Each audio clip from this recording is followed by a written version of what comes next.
Hello বন্ধুরা, সবাইকে শুভ সময়। আজকে 20শে ডিসেম্বর 2025 বাংলাদেশ সময় এখন ভোর 4টা।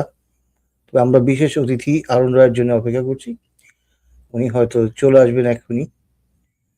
কিছুক্ষণের মধ্যেই উনি চলে আসবেন এবং আমরা আমাদের অনুষ্ঠানটি শুরু করব এবং যারা দেখছেন এখন অথবা পরবর্তীতে দেখবেন আমাদেরকে জানান যে সবকিছু আ আপনারা দেখতে পাচ্ছেন কিনা এবং আ যারা লাইভটি আ যদি ভালো লেগে থাকে তাহলে অবশ্যই লাইক, শেয়ার এবং কমেন্টে জানাবেন। আমরা ওয়েট করছি আরুণরা হয়তো চলে আসবেন। আ কিছুক্ষণ আমরা অপেক্ষা করছি। কিছুক্ষণের মধ্যে আসবেন এবং সেই সাথে আমাদের আজকের আমাদের অনুষ্ঠানটি যেটি হবে সেটা হচ্ছে বিবর্তন তত্ত্ব নিয়ে আমরা কথা বলব এবং সেই সাথে আমরা আগামীকালও বিবর্তন তত্ত্ব নিয়ে অর্থাৎ আগামীকাল না আজকেই আমরা রাত ৮টায় আমার সাথে অমিত মন্ডল যুক্ত হবেন। উনিও বিবর্তন নিয়ে কথা বলবেন এবং আমরা আ এভাবে আমরা চাই যে এই বিবর্তনের উপরে আমরা এই আমাদের যে বেশি করে অনুষ্ঠানগুলি আমরা চালিয়ে যাব এবং আ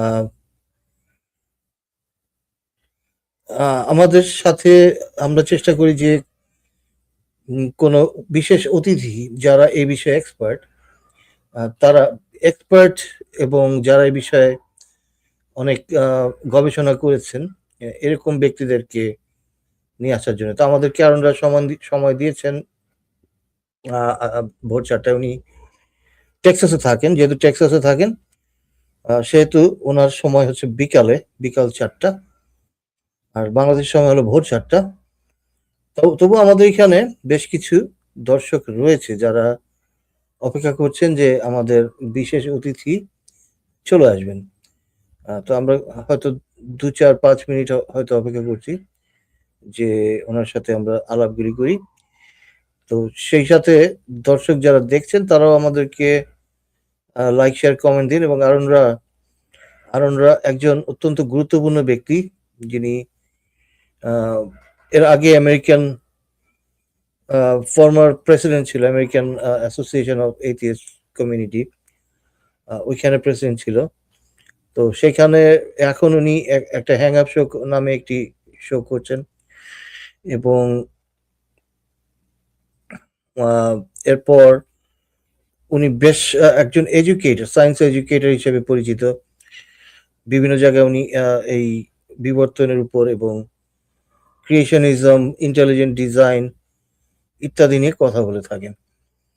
তো আজকে আমরা তার সাথে কিছুক্ষণ হয়তো আমরা সময় উনার সাথে আমরা স্পেন্ড করছি। উনার কথা শুনবো। দর্শকদেরকে আমি একটু পরে যুক্ত করব। দর্শকরা যদি যুক্ত হতে চান এবং আরুনরাকে প্রশ্ন করতে চান সেই সুযোগও পাবেন। অর্থাৎ আমরা আপনাদেরকে ওপেন করে দেব, লিংক ওপেন করে দেব। এখনো লিংকটি ওপেন করিনি। এখন লিংকটি আমি দেইনি বাইরে। কিন্তু আমরা লিংক দিয়ে দিব যদি দর্শকরা যুক্ত হয়ে আরুনরাকে প্রশ্ন করতে চান। আপনারা অবশ্যই যুক্ত হয়ে প্রশ্ন করবেন এবং আপনারা হচ্ছে যেটা করবেন সেটা হচ্ছে যে আপনারা প্রশ্ন করবেন এবং এই বিবর্তন টপিকেই থাকবেন। অথবা আপনারা যদি ক্রিয়েশনিজম অথবা ইন্টেলিজেন্ট ডিজাইন অথবা মানে এই ধরনের ক্রিশ্চিয়ানিটি সম্পর্কে অবশ্যই প্রশ্ন করতে পারবেন। উনি ইসলাম সম্পর্কে এতটা জানেন না। তো আপনারা অবশ্যই ওয়াজ করতে আসবেন না যে ইসলাম নিয়ে ওনাকে একটু জ্ঞান-ট্যান দেই। না, সেটা করার সুযোগ নেই। কারণ ইসলাম সম্পর্কে আ কম জানলেও উনারা এটা জানেন যে ইসলাম একটা ভুয়া ধর্ম, এটা তো জানেন।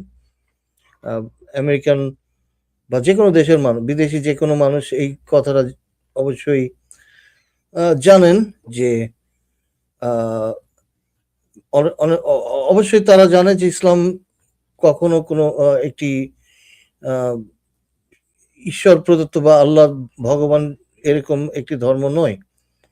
সেটা তারা অবশ্যই জানেন। তো যাই হোক সেই কারণে আপনারা অবশ্যই তাকে জ্ঞান দিতে আসবেন না যে ইসলাম গ্রহণ করেন বা এই ধরনের কিছু।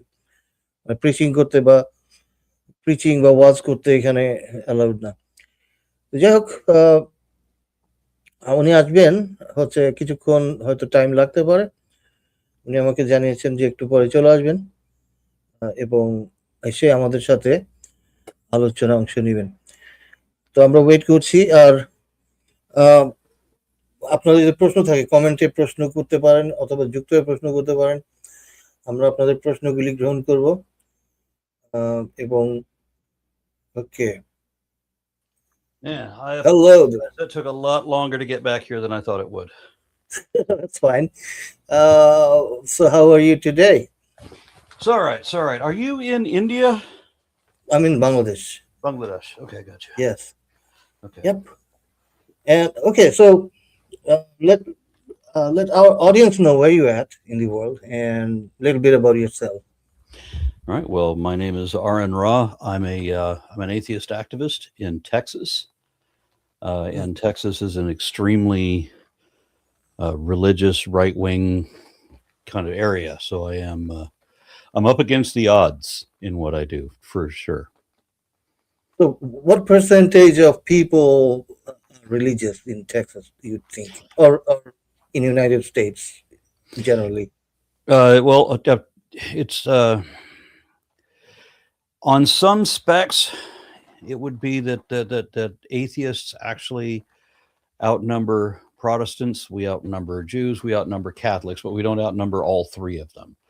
So you could say that 1/4 to 1/3 of the country is atheist, but everything is owned and controlled by religious extremists, and it does seem in practical application like everybody you meet is religious, and deeply so, and they're given to all kinds of conspiratorial, paranoid conspiracy theory kind of thinking too. Tell us what you're doing now, and you used to be the president of ACA, right, or something like that. Well, I was briefly president of Atheist Alliance of America. Atheist Alliance, okay. Yeah. And right now I see you on the Hang Up show. I do. Well, not the Hang Up. I'm on Skep Talk about once a month or so. Right. Okay. So tonight, do you have a presentation for us regarding our talk on evolution or any of the topics I think would be good, either evolution or intelligent design or either that or creationism? Why you think creationism doesn't make sense or intelligent design doesn't make sense? Or I could do either of those. I mean, right. Yeah. So creationism isn't. It in large degree is certainly not that the people who. And how long did you want me to go on about this? How long you want me to talk about this? As long as you can. As long as I can. Yeah. Yeah. If you want like 2 hours, that's fine. No. Let me know. Yeah, I've got other things I've got to get to doing. Okay. But creationism is a means. We could say that religion in general is a means of manipulation of the masses. But creationism is a form of religious extremism. So it is literally rejecting reality in whole or in part in favor for arguments from authority, which are already fallacious. But it's not just arguments from a false authority; it's arguments from an erroneously assumed authority, meaning the scriptures. And so the people who are fundamentalists, who are determined to believe whatever the scriptures say, have admitted many times, many ways, that they are going to believe what the scriptures say, even if they know that it's false, even if they already know that it's wrong. I saw one documentary where a guy said that if he read somewhere in the Bible that it said 2 + 2 = 5, that he wouldn't question that he would believe it and try to understand it, simply because it's in the Bible. So they're going to believe whatever the Bible says simply because the Bible says it, and it doesn't matter what the truth is, even if you can prove it, because they've somehow staked their identity and what they imagine to be their soul and their eternity, which they don't even have, but they're basing assumptions atop assumptions, and They don't have a lot of concern over what the truth is. Now, the people who are in charge of creationism, the leading voices in that movement, they know exactly what lies they have to tell and at what cue to keep the tithing coming in. So I've challenged all of the big names on this on various points. This reason I wrote a book called The Foundational Falsehoods of Creationism. There's just a handful of lies creationists have to adhere to that they will not admit. Things like beneficial mutations. Even like Stephen Meyer, head of the Discovery Institute, refuses to accept that beneficial mutations actually are providing a new source of information. Same thing with Answers in Genesis and other organizations like that. They refuse to admit that beneficial mutations can exist. Same thing with transitional species, transitional intermediate species. They insist that none of those have ever been found. They insist that Australopithecus afarensis was just a single individual and that she was just a chimpanzee, and that it was, and that everything else about the hundreds of individuals we have from that species or from the dozens of other intermediate species, that they were all somehow a part of an elaborate hoax. So they'd like to say that atheists believe that everything came from nothing, and it doesn't matter that no atheist I know believes that, and that we all enunciate it. We don't hold actually to any sort of universal beginning. It doesn't matter to me whether the universe had a beginning or not. But none of the theories of cosmogony that I've ever heard of start with a literal nothing. Nothing. I mean, there's not one that starts with nothing. At most, they start with a singularity, which is kind of like literally everything, not nothing. But they have to misrepresent however they can. So, and philosophically as well. And all of this to keep, I don't understand what the fascination is with people who admitted to me that they will continue to believe whatever they want to believe, regardless whether it's true or not. I've had one person admitted to me that he knew that it was not true, but he was going to believe it anyway. I don't understand. How do you know that it's not true and still believe it? So it's a massive amount of pretending. Now, intelligent design is a special sort of scam. That is a form of creationism that pretends not to be creationism. It pretends to be scientific.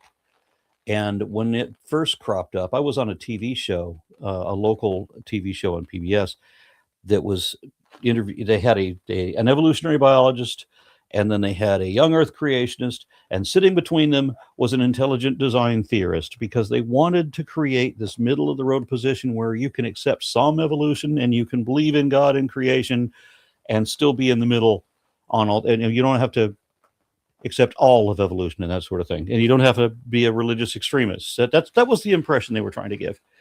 But what they really had was one scientist and two fundamentalists. Intelligent design theory meets exactly none of the criteria required of a scientific theory.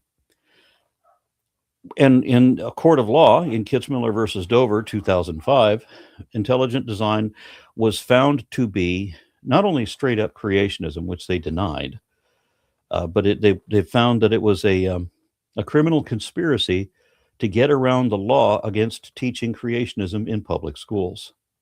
Now, intelligent design people will still insist today that intelligent design is not creationism. But there was a textbook that was originally published by... Damn, there goes the damn dog. Shut up! Sorry about that. I've got dogs barking everywhere. How many dogs do you have? At the moment, 5. Oh, okay. Yeah, my wife, we had 6. Okay. And, yeah, my wife tries to foster. I gotta get something. I'm gonna send a message to her. Come do something about dogs. Go ahead. But bear with me just a moment. Yes, sure. Okay, so কুকুরগুলি পিছনে। By the way, একজন লিখেছেন audience. হ্যাঁ, আমরা অডিয়েন্সকে যুক্ত করব। Black আপু, আপনি লিখেছেন যে অডিয়েন্সদের বিষয় ডিটেলস। হ্যাঁ, অডিয়েন্সদেরকে আমরা যুক্ত, এর আগে আমরা অডিয়েন্স যুক্ত করেছিলাম, কিন্তু মুমিনরা এসে অনেক ডিস্টার্ব করে, যেন এবার চাইনি।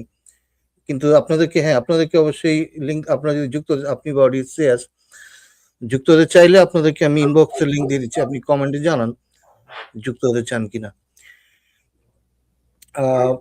এরপর আরো কিছু কোয়েশ্চেন ওনাকে করব ইন্টেলিজেন্ট ডিজাইন সম্পর্কে এবং ইভলিউশন ইন পার্টিকুলার, আমরা এটা নিয়ে কথা বলবো আজকে। All right, so Aron is back. I see you've got the motorcycle jacket on. So are you planning to ride your bike? I saw that you bought a Harley. No, I bought an Indian. Oh, Indian bike. Okay. It's the funny thing is it's not an Indian bike. It's a motorcycle company named Indian. Oh, okay. In reference to what they call the American Indians, which is really Native Americans and not Indians at all. All right.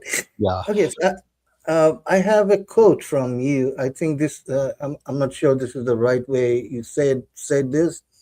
But intelligent design is not just wrong, but bullshit. Oh no, I mean it's dishonest. Yeah. It is a deliberate misrepresentation. Yes. Right. Okay, so you were saying that they tried to pretend that it's a middle way in between Yeah. science. Okay, go ahead. So back in the 80s, there was a textbook, a creationist textbook that they would send out to Christian schools. So they're teaching children in these private schools. They're teaching pseudoscience. They're teaching anti-science nonsense to children in private schools. And one of those textbooks was called Of Pandas and People. And they talked about, all through the book, they talked about creationists and what they believe. And they also gave the definition of creationism. And they give this long paragraph of how, special, magical creation, whatever, is what they believe in. But then there was a Supreme Court ruling in 1987, which made it illegal to teach religious fundamentalism in public schools, which is what they were trying to do. They were trying not to be in just private schools. They're trying to teach in public schools. And so I can't remember which one, Brown versus Board of Education or whoever was, whichever trial that was. But when in 1987 it became illegal to teach creationism in school, they changed the textbook. Now they had the textbook on a computer, so all they did was change a couple of macro command to change a couple of the words. They changed design, or they changed creationists to design proponents, and they changed creationism to intelligent design. So this happened also in the definition of the word.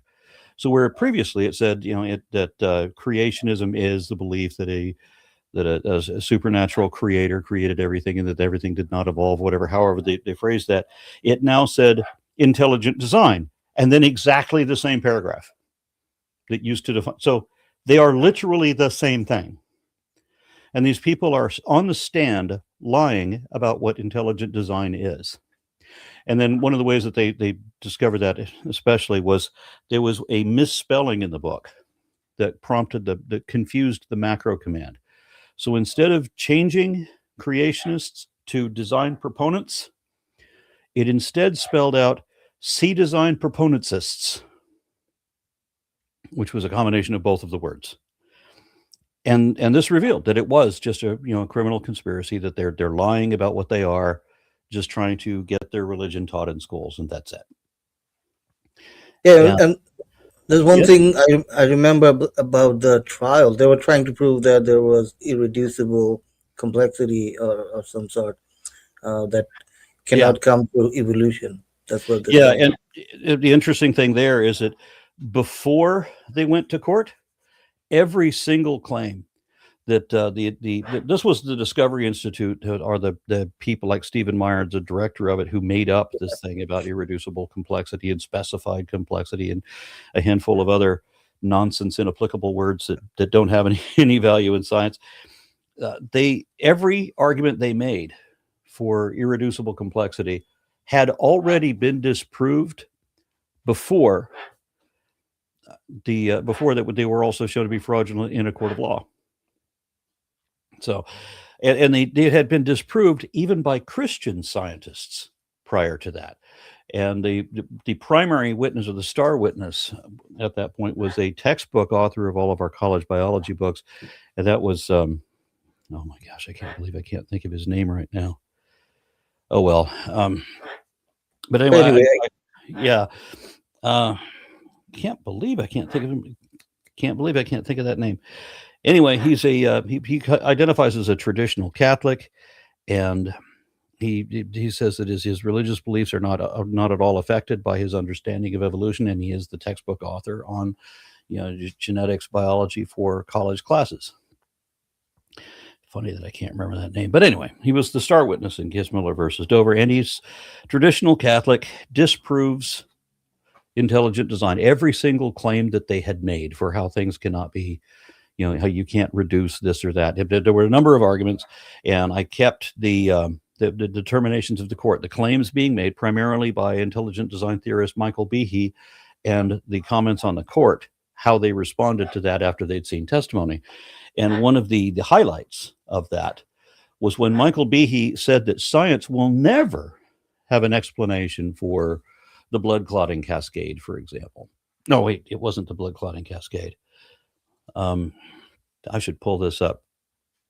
Right. But he said the science would never have an explanation for this. And when the attorneys for the other side came in, they showed him 56. Was it bacteria flagellum? Let me see. Science will never find an evolutionary explanation for the immune system. Immune system, okay. Yeah, and the opinion of the court was that Behe was presented with 58 peer-reviewed publications, 9 books, and several immunology textbook chapters about the evolution of the immune system. However, he simply insisted that this was still not sufficient evidence of evolution and that it was not good enough. So, one of the things that I've noticed about faith is faith means never admitting when you're wrong. Correct. Not even when that's been proved. Not even when everybody knows it. And that everyone knows it. And know that everyone knows that you know it. Just still don't admit it. Just keep doubling down. Let's go back to your childhood. Were you born to a religious family? Were your parents religious? Okay. Yeah, I mean, my family, my mother in particular, was Mormon, and I don't even know how to describe that religion to your audience, but she in their community, they had this tradition that you don't indoctrinate children until they reach the age of reason, which they deemed to be 8 years old. And that, fortunately for me, was just a local tradition for that community. So there was an old saying by the Jesuits that said, bring me a child until he is 7 and I will show you the man, because they know that if you teach a child until that age, you will have indoctrinated or inculcated them to the point where they will always believe whatever you taught them by that age. But my family, fortunately, decided to wait until the age of reason on the logic that I wouldn't understand the advanced learning they're trying to teach me until I'm old enough, and so they would begin to teach me when I'm old enough to understand.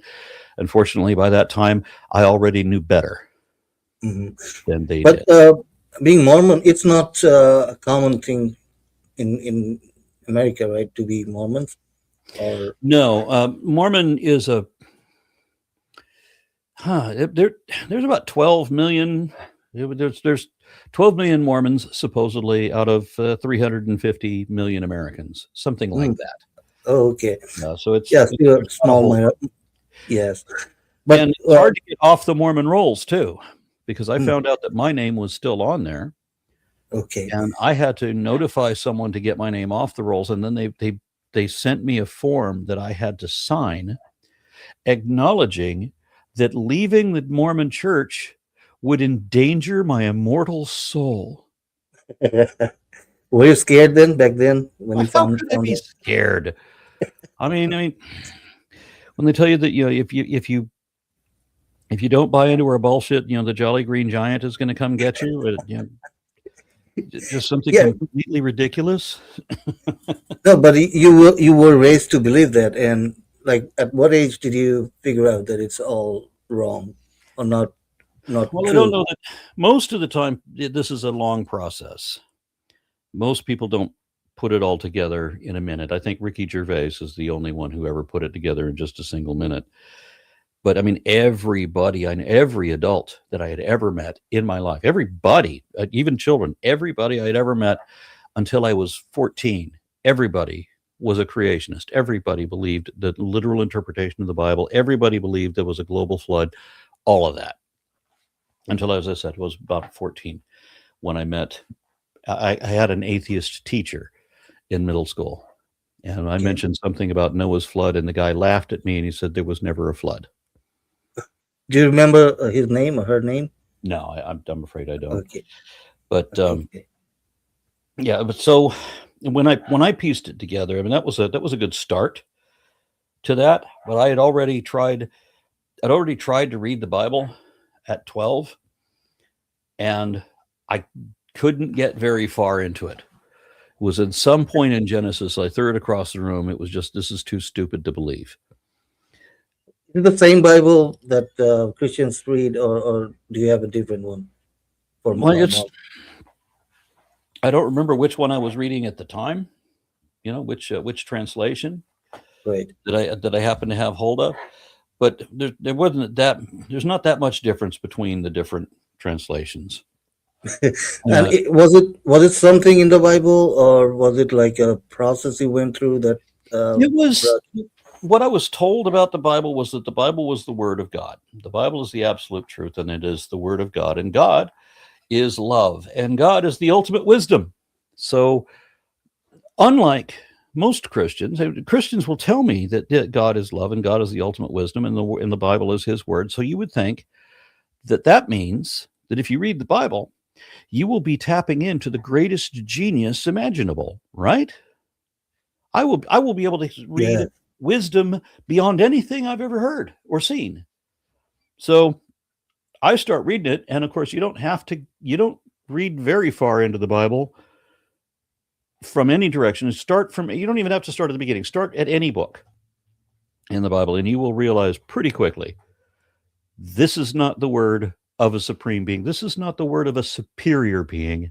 This is the words of a bunch of inferior beings trying to justify their humanity and atrocities. Yeah. Right. So, I mean, I knew that this cannot be literal at all. I mean, I knew that Adam and Eve were just metaphorical. I mean, I knew that when I was 8. When my mom came in on my 8th birthday and said, "Here's the Bible. It's the absolute truth and the Word of God." And my initial response upon trying to read it was, "No, it isn't. Look what it says here." And I thought that when people read this, they're going to see, "Oh, well, yeah, that makes no sense. So this can't be. I was obviously misinformed. This can't be the Word of God. This is obviously not the ultimate wisdom and all that shit." No. But strangely, nobody else in my family was able to do that. And most Christians won't read the Bible. They think, or they'll say that God is love and God is ultimate wisdom and all of that, and that this is His word, but they won't crack it open. Why is that? It's funny to me when people tell me that they're better than me because they're Christian, but they don't even know what that means. They've never cracked open a Bible. They don't care what it says. They don't know what a creed is.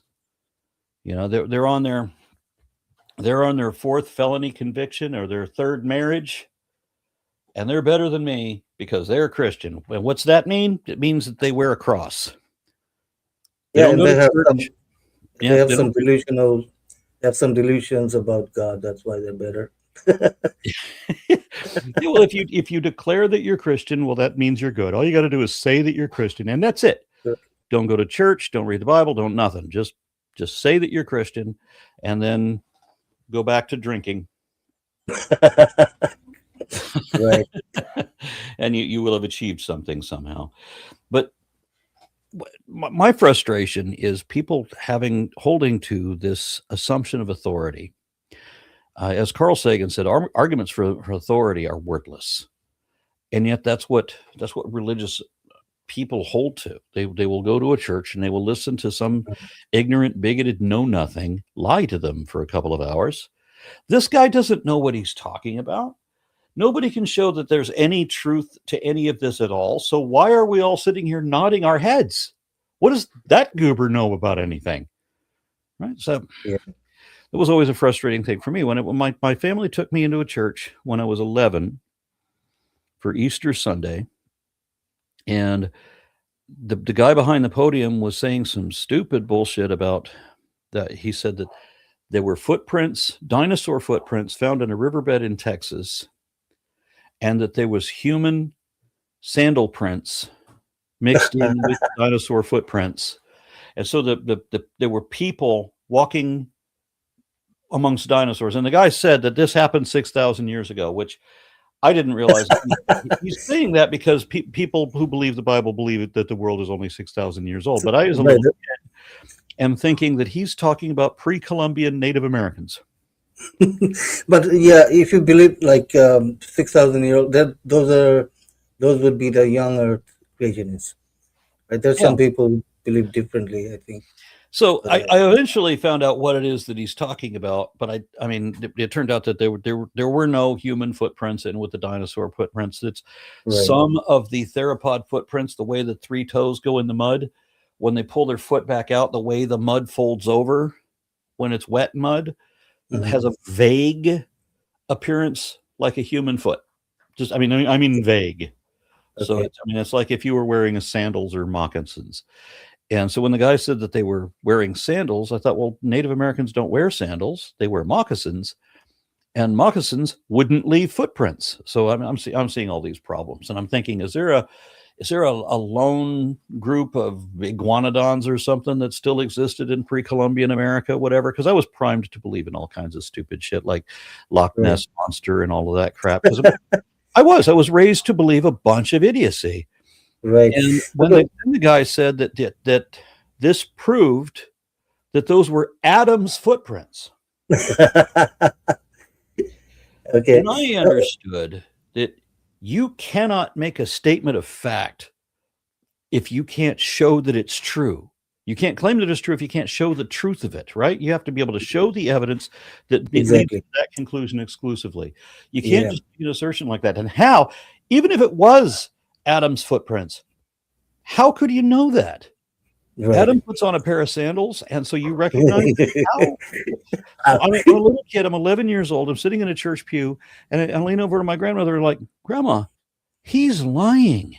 Yeah. And then I get belted for it.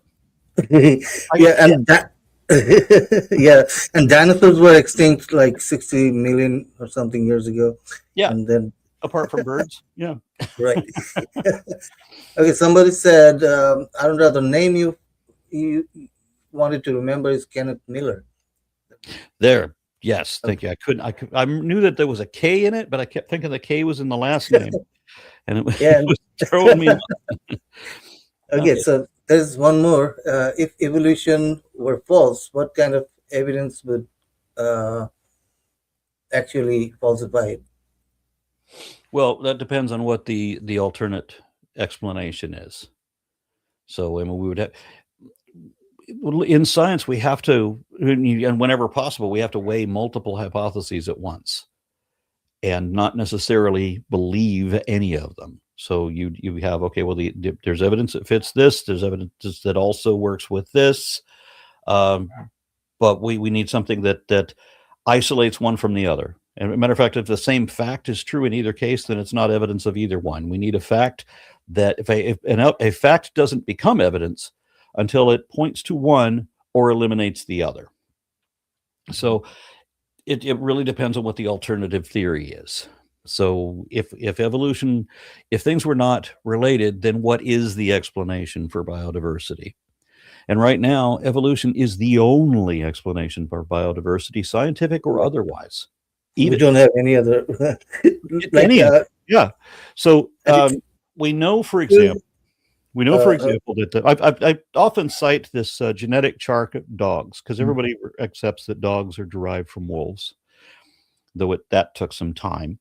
I remember people say, well, If we came from apes, then why are there still apes? Which is just the dumbest thing that they've ever argued. And I said, okay, well, you know that dogs came from wolves, so why are there still wolves? And Right. they get confused. So, well, that's Yeah. different. No, I'm like, it's exactly the same. It's not even analogous. That is the literal exact same thing. Dogs come from wolves. We come from apes. So why? It's Yeah. the same story. But it's worse than that, because wolves are themselves a subset of canids, and there are other canids, other dogs that are not domestic dogs, that were not derived from wolves, that were never wolves, like the African Cape dog and the South American bush dog and the Asian raccoon dog. Yeah, and also I think well, maybe the Australian dingo is a wolf derivative, but that would be the one exception there. So I Right. I bring up this chart of canines, and it shows the maned wolf, which is actually, it looks like a wolf, but is actually derived from something closer to a fox. And there's a bunch of different species of foxes, and there's different types of dogs, there's different types of wolves and coyotes and jackals and so on. And it's a genetic chart showing exactly how they're interrelated, which ones are more closely related to each other than these other ones are. And then I ask the believers, okay, you tell me that there's a dog kind. So are you looking at this chart and looking at all of these varied canines? Do you agree then that all of these different species evolved from a common ancestral canine? So they all evolved from a common ancestor, the granddaddy of all canines. And what I would get is they don't want to answer that question with a yes or no. They'll say they're all the same species. I'm like, really? Foxes are the same species as wolves? Foxes are the same species as your Dalmatian? Foxes. Are you sure? But they won't argue that. They will not accept. They will not ever answer. They'll say that, you know, you have the dog kind, and we had an original kind. All these derived from an original dog answer, and it was, as Kanthoven would put it, I think that the common answer of all dogs was a dog. Yes, in your idiocy, you managed to get this one thing correct, but that also means that foxes and the bush dog and the African painted dog, these are all derivatives of that same common ancestor. Well, that's fine. They're all subspecies of Canis lupus, they say, except, oh no, they're not. And they'll say, well, they can all interbreed, so they're all the same kind. Oh no, they can't. You can't breed foxes. You can't breed silver foxes with red foxes. You can't breed the maned wolf with other foxes, with doles, or with the bush dog, or with the raccoon dog. The African painted dog cannot interbreed with any domestic dog breed. Any domestic dog breed. They can't, because they are so far distinct from each other genetically that they're no longer chemically interfertile. That means Right. that by both the different genetic species. species concept and by the biological species concept, they are different species within the same genus, within the same family. But believers will not, even when they know what the answer is, they will not give that answer, because they know that means giving up on something they want to pretend. And I mean Yeah. pretend on purpose. They know it's not true, but they're going to make believe anyway. And you realized that pretty early in your childhood, right? Sadly, Uh, no. I okay. foolishly thought that people believed, into my adulthood, I thought Okay. that if I ask anybody, why do you believe that? I thought they would give me a reason. If you Hmm. ask me why I believe something, I will explain the logic and the Yes. evidence Yes. behind it that drew me to my conclusion. And then if you challenge either the logic or the evidence, okay, well, I might change my mind. If you can challenge both of those, and sometimes the evidence that I thought I had for this or that turned out to be bogus. Like I said, I used to believe in Bigfoot and Loch Ness Monster and a bunch of other shit. But as I said, You really thought that Bigfoot exists? everybody I knew did. Okay. It's a little hard when everybody believes that. All the adults that you look up to and admire, everybody that you respect, they all believe that shit.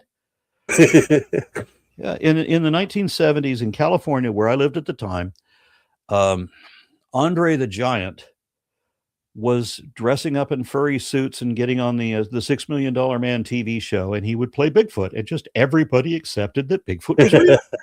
Okay. Yeah, but you didn't have any reason for that, right? Well, we thought we did, because Okay. there's all these reports of have It's on TV. found unidentified animal hair or whatever, Right. and all these clips of footage and personal testimony, all these people saying that what they Yeah. saw when they ran into it, all that crap.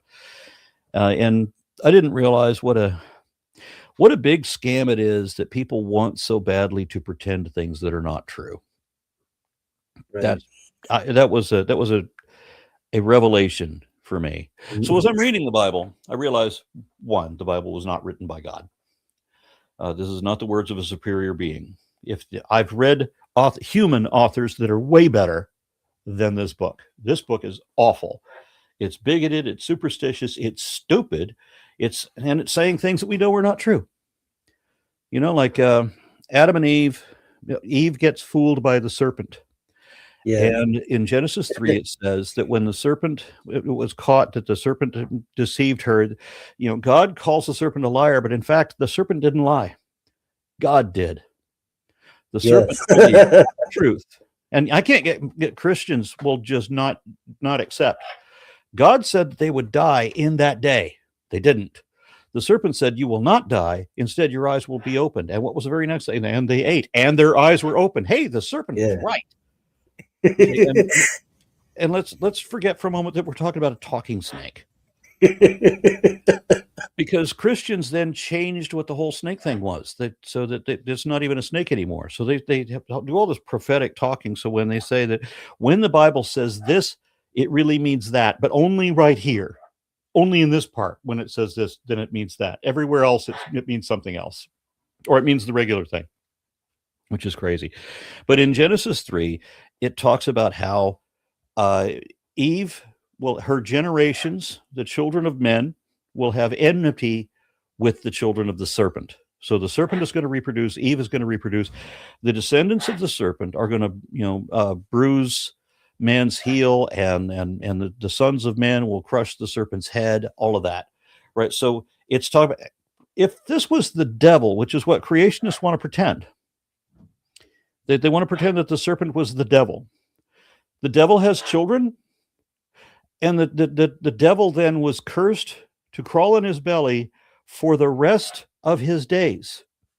How long does an immortal character live? For the rest of his days? How long is that? And then the descendants of Satan are what? They're just Satan again, reincarnated, because when it says the son of Eve, the Christians interpret that to mean Jesus. And when it's talking about the son of Eve, they think that Eve doesn't mean Eve, that Eve means Israel. So only here, when it says Eve, doesn't mean Israel. Only in this, in chapters 1 and 2, yeah, Eve means Eve. But in chapter 3, Eve means Israel. How did they know? How did they know that? What it means? What? But it gets even worse. If Jesus if the sons of men really means secretly Jesus, and Eve is really secretly Israel, then Israel is going to be bruised by the serpent on the heel. What? That didn't make any sense. It only makes sense if we're talking about the granddaddy of all snakes, from which all snakes descend. Now, if we're talking about evolution, evolving from a common ancestor, biodiversity, lots of different types of snakes coming from one original ancestor, that makes sense, at least in the sense of a fable, which we know that this is. But people are still trying to pretend that the tree of knowledge and the tree of eternal life were both made of wood, and that you could cut them down and make furniture. I saw this great cartoon where God is walking through the garden, and he sees Adam and Eve, and they're sitting at a table with chairs. And he's angry, but Adam and Eve says, "But we did not eat of it. We made of it a dinette set."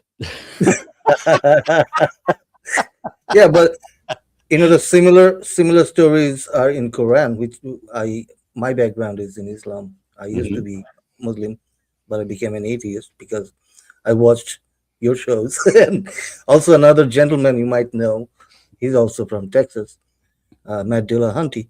I might know him. Yes. So I was watching 80s Experience. It was a long time ago, maybe 10 years ago. And So that made me question. So is there any evidence? So the evidence you talked about, eyewitness and something like that, and same stories are hijacked from Bible into Quran. Yeah. So basically, they say it's Abrahamic religion. So the three religion, Jews, Muslims, and Christians, and Islam claim that everybody is our prophet. So Jesus was a prophet, Moses was a prophet, everything. And Yeah, so and they they're just, all Muslims somehow. yeah, Moses was they're all, yes. Jesus was a Muslim. Okay, so I looked, I checked with AI, Chat GPT, and it says you are a science educator, a paleontologist by training, and a prominent atheist and secular activist. yes. What brought you to the path you're now on? I I've always been interested in dinosaurs and that sort of thing. I've always found myself embroiled somehow or other in the religious argument just because of where I live, and and not believing things the same way other people did. When people would ask me as a kid, "What religion are you?" I always knew that there was going to be a problem, because if you care what my religion is, that means you care what your religion is, and then I don't care what anybody's religion is. So you're going to make that an issue that it doesn't matter. And people would tell me, I would say that, well, my family is Mormon.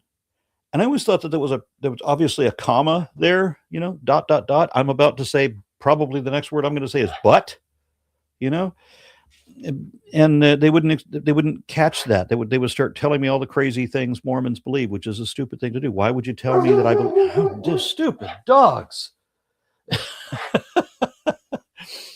My apologies. Something broke a leaf outside and That's set off fine. the sensory alarm system. Maybe the postman. No, that's what it was the last time the dogs went off. It wasn't. Okay. It It was was the mailman at the door. all right. Yeah. So I mean, I thought that when I didn't identify as Mormon because when I was a little kid, I knew that I didn't know much about Mormonism. I mean, how would I know that I believe everything necessary to be a Mormon? I don't know what all the necessary beliefs are. And I don't know anything about any other religions either. I knew there were other religions and that I didn't know about them. So how would I know that I don't resonate with one of these other religions better? So I didn't identify as Mormon. And it surprises me, honestly surprises me. Am I really the only child on earth who thought that just because my parents belong to this religion does not necessarily mean that I believe that religion? I can't be the only person who thought like that, right? But it seems like I am. Everybody else says, well, I was born Mormon, or I was born Catholic, or I was born Republican. Here in Texas, we get that a lot. People who think they were born into a political party because that's what their parents are. That's just not the way any of that works. So I often get into arguments with religious people who say that that Christianity and Islam are growing faster than atheism is, but statistically, atheism is actually growing faster. And they say, but we're breeding faster than you. Well, that may be, but the problem is, and it is true that Christian families do reproduce, and Muslim families too, do reproduce more progeny than atheist families do. That's true. But the where more atheists come from is from the other two religions having attenuation. The kids grow up and they realize, you know what, this is a bunch of bullshit. and they become atheists. So it has nothing to do with the birth rates. And the fact that Christians and Muslims breed so much does not necessarily mean that those kids are still going to be believers when they're 30. A lot of them are going to walk away half that time. And so I got on when I first got online. I started working for an internet service provider, and I started arguing on Usenet back in the days when Usenet existed. There was a group called Talk.Origins, and there were scientists on one side and religious apologists on the other. And the nice thing is I could just create a topic and I could just throw a question out there, and both sides would try to address it. it didn't take long to realize who had the goods. The scientists are showing data to back their side, and the religious folks are arguing with themselves over the proper way to make believe this or not. Yes. And everything on the religious side, it's all conflicting opinions and authoritarian dictates and whatever their particular favorite scriptures say. And the scientists are showing here, well, here's the demonstrable truth to that. Most of the time, the religious people, they're trying to get the story straight. So they're trying to figure out which is the right story. And every time there's a deviation, yes, it's heresy, right? It's a heretical. You don't believe exactly what you were told just because you were told to. So now Kirk Cameron, who was a young Earth creationist against evolution, all of that, now he got into the news by saying he no longer believes in, is it hell? I maybe that's it, but I mean he says he doesn't believe in eternal damnation anymore. Well, now all the religious community is coming down on him. The rest of us are like, well, of course there's no damned hell. When I was 13, I believed in Jesus and God and all of that until I was 19. I was well into 19 years old, still believing in all of that. But when I was 13, I couldn't believe in hell anymore. It was too ridiculous to believe in hell. I'm glad Kirk Cameron at 40, 50 years old finally caught up to where I was at 13. Yeah. Realizing that hell is too damn stupid. It's so extreme, right? If hell existed, then God could not, because the hell is inconsistent with God. No God worthy of worship would allow a hell to exist. Right. So you're going to be judged for eternity on a you strike a match, that's your life. That when that flame goes out 3 seconds later, that's what you're judged for 11 jillion years after that. Does that sound fair? Did you happen to be born into the right religious community? Did you happen to believe the correct set of lies? Yeah, because if you grew up Muslim, so if you let's say you want to do the Pascal's wager thing, you want to hedge your bets. How do you do that? Well, you can't say that you accept Jesus, Son of God, as your savior, because that sends you to Muslim hell. Correct. I can't say that that Jesus is just a prophet of God, and so is Muhammad, because that sends me to Christian hell. Yes. So Pascal had no idea what the fuck he was talking about. He only knew Christianity. He didn't imagine what Pascal would have done if somebody tries to explain Sikhism. Hinduism.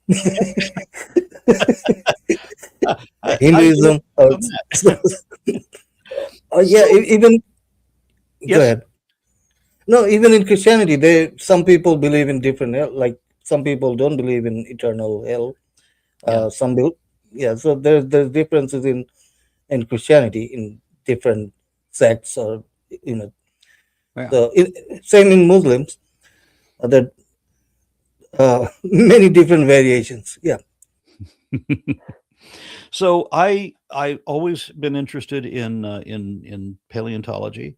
I always liked dinosaurs. When I was in second grade, my second grade school teacher, who might have been an atheist, might not have been a creationist, but she never said so. So I don't know, but I kind of get the clue that maybe she wasn't, because she gave me, not just lent me, but gave me a book about dinosaurs for my birthday. As a student of hers, she gave me this book, and the book had a cladogram in it, or a dendrogram. It's showing how different things are related, which of course makes sense. And it befuddles me that people cannot understand. I mean, when Kent Hovind likes to draw distinctions between everything, he'll take one of this and one of that, and he can show how these are different.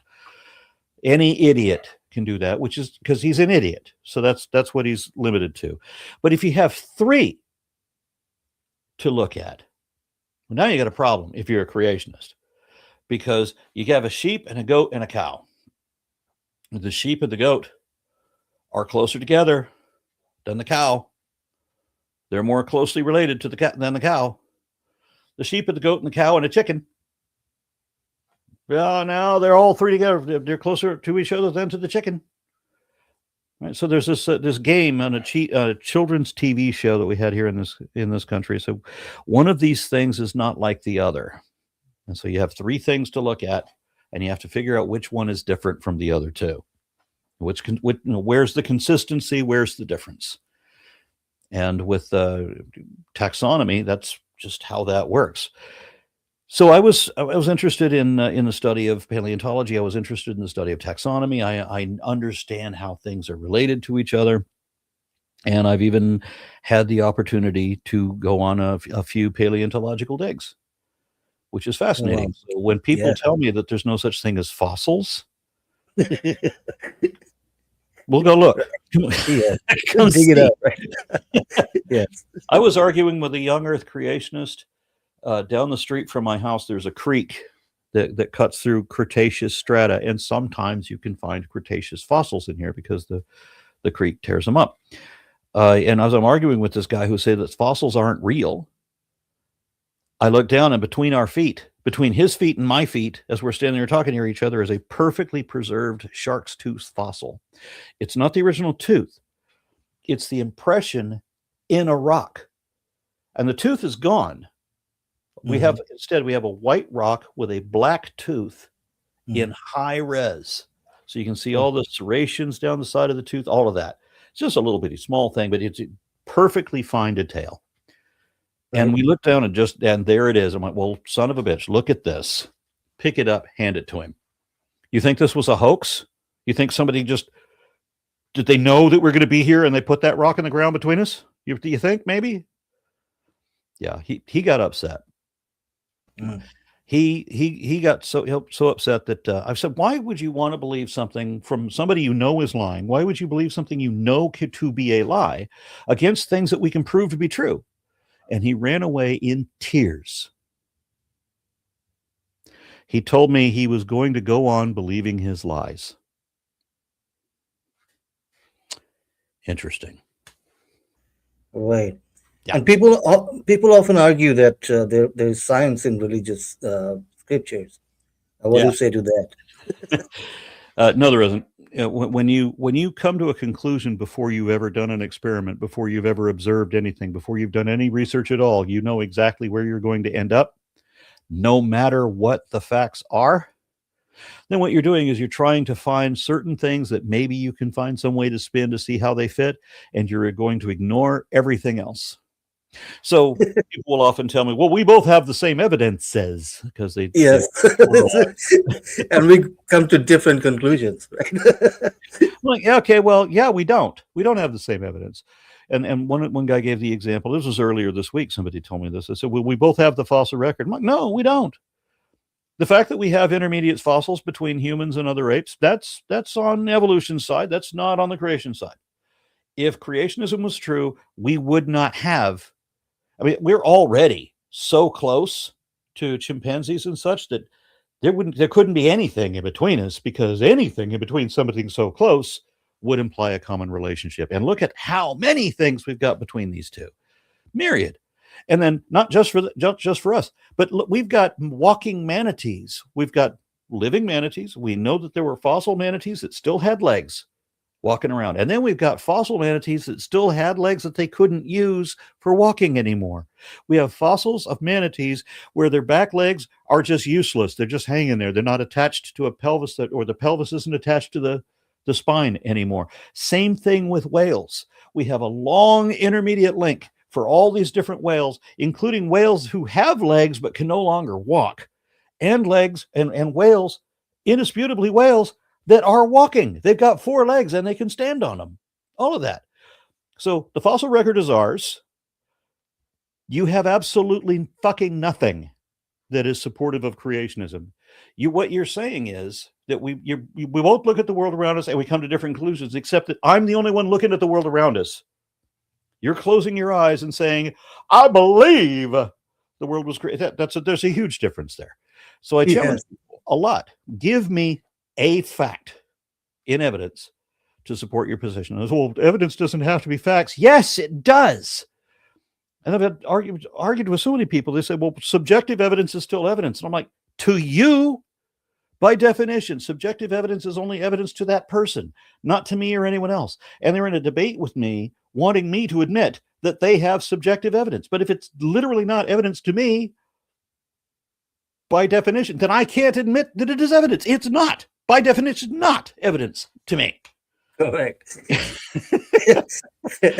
And the argument I get is that you don't know the language, like they say, you don't know Arabic, or you don't know Hebrew or any of those ancient languages. Yeah. And that's why you don't understand. So that's the argument I get. And there's, I now host a weekly Bible study wherein sometimes I have Bible scholars. I have Lawrence Yufa, who learned ancient Greek so that he could read the Septuagint and everything. And then I have two natural-born Hebrew speakers. So they read the Bible in the original Hebrew. And then I have Kip Davis on occasion, who he reads Hebrew as well, but he also reads in Akkadian. And so he knows the cuneiform. And then his friend Josh Bowen reads Assyrian. He's an Assyriologist, and he can read the cuneiform as well. So when these people tell me, well, you got to go back and read the original language, and then you'll understand. Well, here's a panel of Bible scholars who can do all of that, and they're telling me that you're wrong. Now what? Yeah. I don't know what the deal is, why people want to pretend things that are not. Why would you want to be completely convinced of something that is not evidently true? That's the thing that has always mystified me. So you asked me earlier, how I came to this position, and I really did think that if you ask me why I believe something, I will tell you, and there will be reasons that will convince you as well. But if I ask you as a believer, why do you believe what you do? I'll get because I want to. I'll get because I want to know that I'll meet my dead father or dead son again. Yeah. But believing something doesn't mean that you know it. Right. And it makes them feel good. It makes them comfortable, or they're happy. I'm sorry, I keep cutting you off. I don't mean to. I'm sorry. No, go ahead. No, all I said is, if they believe it's something like they're going to meet their parents, they feel happy. That's about it, right? One of the arguments that I often get from believers is, why would I want to believe that? I would much rather believe. What does it matter what you want to believe? I want to believe that I'm young and rich. Yeah. I want to believe that I have Jedi powers. Yes. I have a private jet. That would make me happy. But wanting to believe things does not make it real. And it needs to be real. For me, truth matters more than whatever I would rather believe. And for a believer, the belief matters more than whatever the truth is. That's the crux of it. Right. And why did you decide to become a public educator, a public speaker? Because I saw what Christian nationalism was doing. When I got into these arguments with people in Talk.Origins decades ago, there were a number of religious extremists who were bragging that, going completely against the law, that churches are tax exempt because they're not supposed to be used for political lobbying, but they are so being used for political lobbying. So some minister would get on the phone with all of these other ministers across the state, and they would go tell their congregations that everybody in the congregation has to vote for this person, for judge or for senator or for school board or whatever. And so you would have these right-wing religious fundamentalist extremists all voting to get their people into office. And so you're not getting the best people. You're getting people with an agenda to overturn the country. And the ultimate goal that these people explained to me, and which was later reiterated in the Wedge document that was accidentally leaked from the Discovery Institute, was they really did want to put religious extremists at every level of state and federal government, hoping that when a Kitzmiller versus Dover type trial came up, that a religious judge would rule in favor of creationism. And then they would be able to chop science out, because that was the number one goal. eliminate science. And if people don't trust science, they'll be more susceptible to superstition. That was explained in the Wedge document. The Discovery Institute actually explained that explicitly, that was their goal, and said they were going to overturn our constitutional republic and replace it with a theocracy, which is what they're right now doing. Okay, so speaking of right now, your thoughts on Donald Trump's administration? What is he up to? Well, this is completely frightening. He didn't just do everything that the Christian Dominionist organizations wanted him to do, and he's already finished over half of their manifesto for all the things that they wanted to take over or break in our government, so that they could enable a religious theocracy. He's also he's eliminated the relevance of Congress and of he doesn't just have the executive branch, he has the legislative branch and Congress. Nobody will stand up to him. All the checks and balances are thrown away. The Supreme Court gave him immunity so that he could just go out and kill people if he wants to. So they're just letting him be a king, complete king, immune to anything. Right. Yeah, and it doesn't matter how much crime the man does, right out in the open. He's still how people. I don't understand how anybody could ever listen to this man for 5 minutes and not realize that he's stupid, and that he's lying, and that he's amoral. He only gives a shit about himself, nothing else. Correct. Yeah, but he's a great tool for the religious right.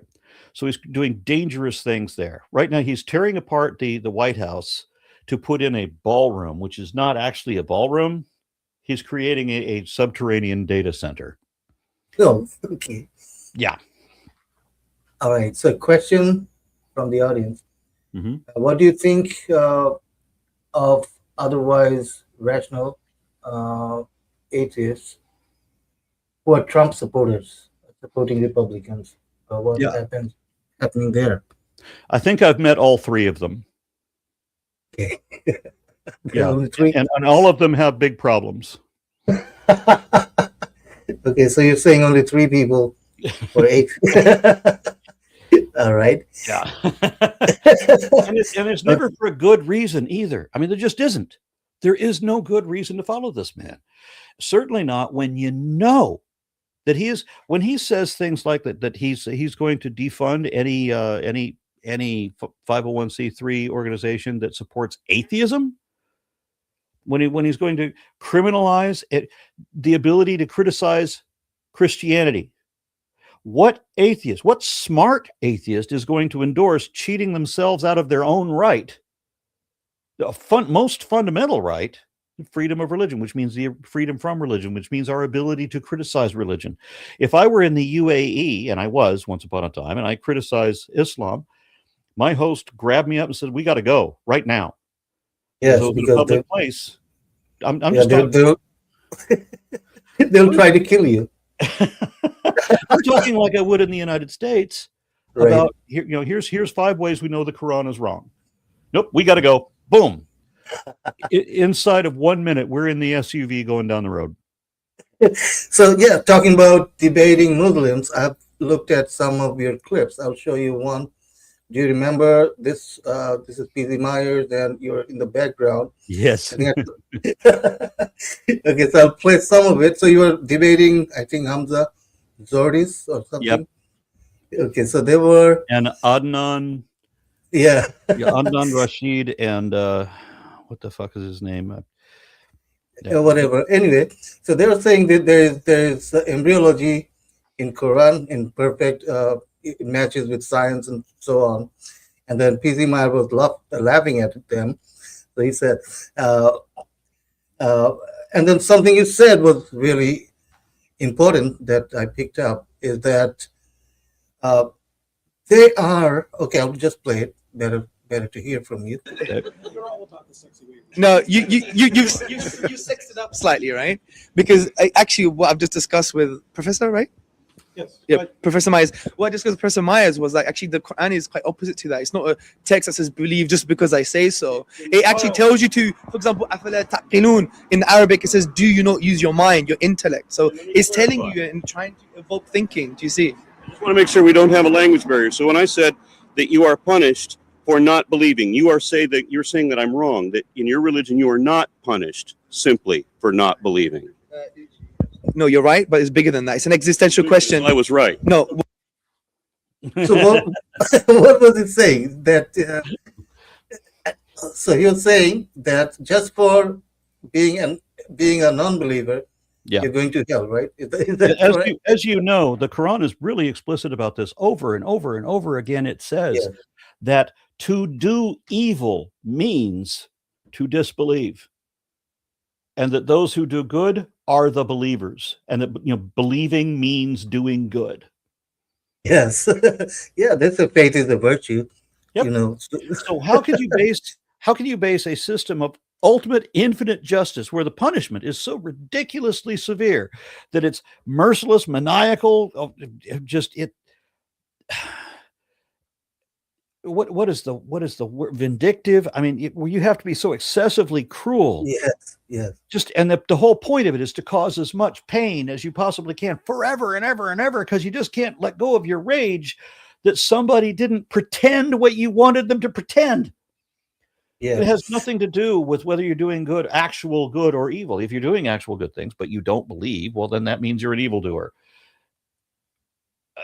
How? Right? And so the whole system is based not on whether you do actual good or evil. It's based only on whether you believe the bullshit taught to you by the clergy. So it's an empty threat of a fate worse than death, which makes it sound pretty extreme. And the reason they had to make that up was because they originally had the false promise, or the empty promise, or the impossible promise of a posthumous paradise, where you believe what I say, and when you die, you'll be rewarded in heaven. Like, okay, but doesn't that mean that I have to keep on living forever and ever and ever and ever and ever? And in Islam, it's especially bad, because in Islam, you have to sit in God's hotel room lobby for all eternity, drinking non-alcoholic beverages. Yes. Brought to you by little boys who were created to be waiters. They didn't exist on earth. They exist only in heaven. They were created in heaven to be immortal little boys who just serve you non-alcoholic drinks. And then also you get sex robots. So you get women that were created as virgins in heaven, didn't exist on earth. And the wives, multiple wives that you had on earth, now have to wait in line, not only behind each other, but they also have to wait in line after your sex robots. Yes. So they have created a fantasy world that came out of Muhammad's mind. So he was fantasizing. He would have a lot of women around him, drink all the time, and do nothing. So he promised everybody that you'd get that after you die. That's the fact that there's no truth to any of it. There's no truth to any religion, but there's a hell of a lot of lies in all of them. The fact that when you disagree, there's no way for different religions to come to a disagreement and work out what the actual truth is. No, they're all claiming absolute truth, and if you don't believe me, I will kill you. And yes, that's the ultimate threat. That if you with no reason to back it up at all, and everything violates logic, the whole thing. So why the fuck do we have religion? It is the single worst thing that humanity has ever invented.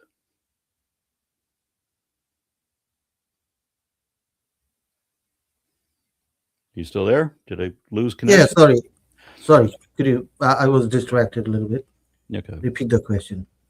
No worries. I won't be able to stay on much longer. I'm going to have to go pretty quick. Yeah.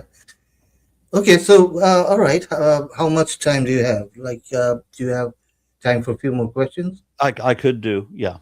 Okay. All right. All right. So there, I will. Okay. So, let's go back to evolution, and so I see that most Christians will accept it, but Muslim, it's very difficult to explain explain this to a Muslim, why do you think that is a problem for Muslims? Well, I know a lot of Christians who won't accept it either, and that's simply because they refuse to listen to reason. They want to believe something. They have to believe. They think that they have to believe it, and if they don't believe it, well, then I'm not teaching them. I'm not helping them. They think I'm damning them. That's the problem.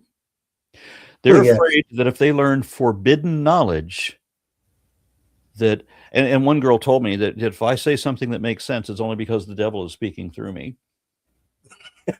And this is how they justify how they only believe lies. They will only believe what we can prove to be lies, and if it's something you can prove to be true, they don't want to know it. Yes, and I've also been told that all those fossils are put there by devil. So that's also some arguments I get. Yeah, I heard a better one was put there by God to test our faith. Oh, okay. Yeah, Because God is a real dick. yeah, he's the real yeah. So anyway, I think we'll go towards the end and wrap it up. Okay. By the way, thank you so much. It's been such an honor to have you back. Oh, I think this is the third time we had a webinar with you. yeah, But my apologies for not being on camera when I said I would. no, that's fine. I'm racing home, but I forgot to take into account the fact that the hour of the day is when they're letting all the children out of school. Oh, okay. So all the parents come to pick up the kids, and like every other block has another school. I'm like, fuck. I mean, All right. look at walking speed all the way through all the suburban neighborhoods. Yeah, no big deal. But anyway, we'd love to have you back. I want to do a webinar on dinosaurs if you'd like. Sure do. I could do. Yeah. So let's set one up. And yeah, it's been awesome. Thank you so much. And Were there we'll no see you. more questions? Did we finish the questions? I think there's one more, maybe. Okay. Trump supporters are in the prime of evolution. Okay. I don't know how to interpret that. All right. Okay, so I think I had some more questions. I'll just give me a few seconds. Okay. Okay, here's one. All right, I'll put this here. Okay.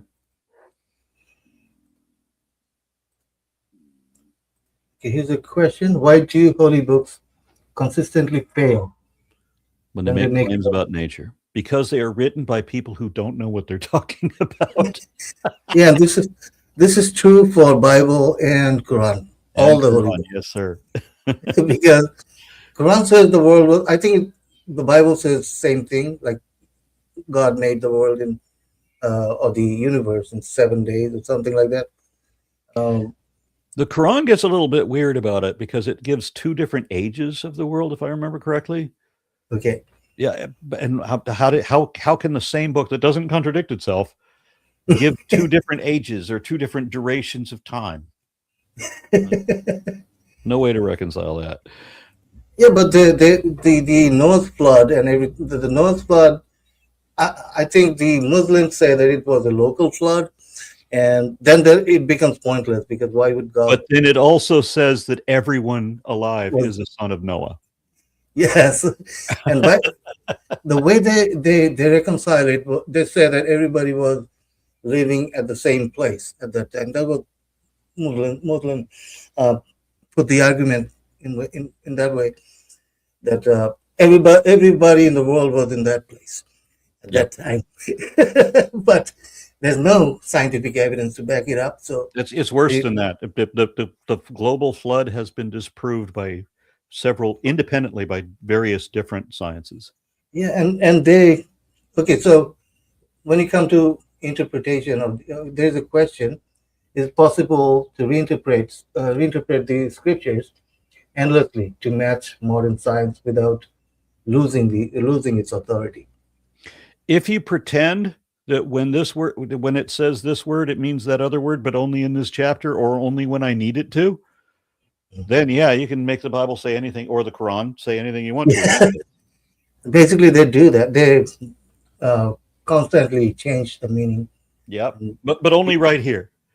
And then the rest of the time it says this word, then it means the regular thing. Yes, and it becomes self-contradiction. Yeah. Okay. Another question.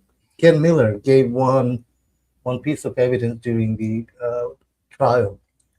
The fusion of chromosome 2. Did Yeah. creationists ever try to explain that from their worldview? I'm sure they've tried. Mhm. I've never seen a valiant attempt.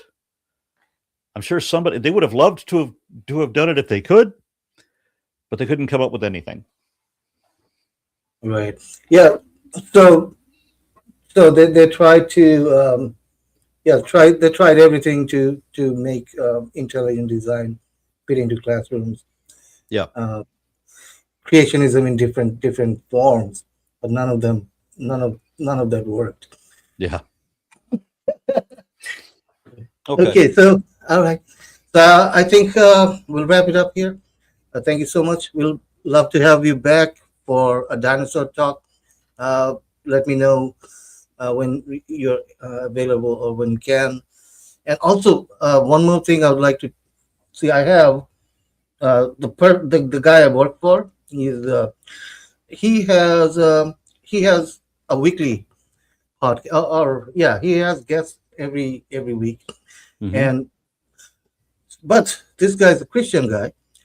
But I don't think that's going to be a problem because he's a scientist.